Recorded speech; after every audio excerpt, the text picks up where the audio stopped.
Greetings.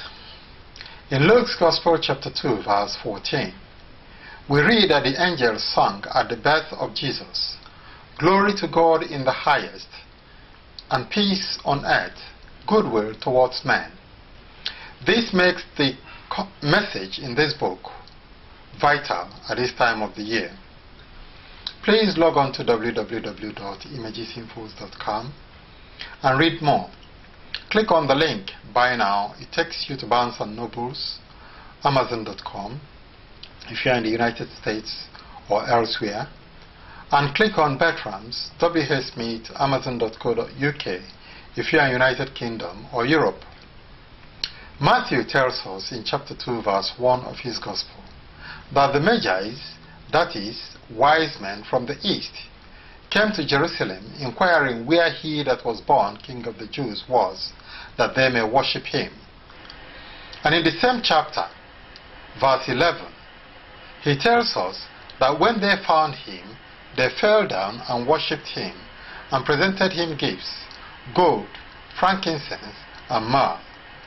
This tells me that giving of gifts at this time of the year is not out of place, and a perfect gift at this time could be nothing better than this book.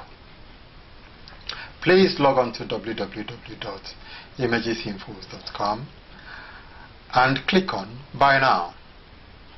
I applaud those who designated this time of the year to celebrate the birth of Jesus. Jesus' birth is not only acknowledged by Christians, but Muslims and Jews. The difference is in what capacity. At this time of the year, goodwill is made more vivid and realistic. But the same Jesus whom the angels at his birth proclaimed peace on earth, goodwill towards men, said in Matthew 10:34-36, "Do not think that I came to bring peace on earth. I did not come to bring peace, but a sword. For I have come to set a man against his father, a daughter against her mother, and a daughter-in-law against her mother-in-law, and a man's enemies will be those of his own household." What does Jesus mean by this? Perhaps if we read on to the end of the chapter, that will give us an insight. If one is conscientiously engaged in preaching the truth on the keeping of God's commandments, the one may create enemies even of those of his or her own household. The content of this book has gone out to thousands of academians in the United States of America and is still going out to more and around the world. I wish to remind us that it was the life of one man, Abraham, that transformed worship and the concept of God in the world today. Genesis chapter 26 verses 4 and 5. It was equally the life of one man, Jesus Christ, that brought Christianity to the world. Matthew 28 verses 18-20.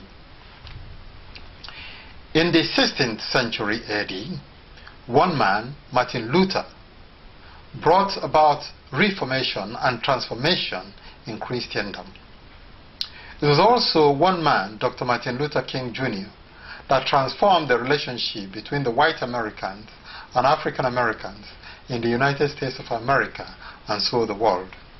So also God will use the content of this book on one man, Pope John Paul II, to transform the way worship is conducted in many Christian churches, as well as many Christians' attitude to the keeping of God's commandments, laws, and statutes. It is also aimed at curbing the acquisitive instinct on the part of many leaders of some Christian churches.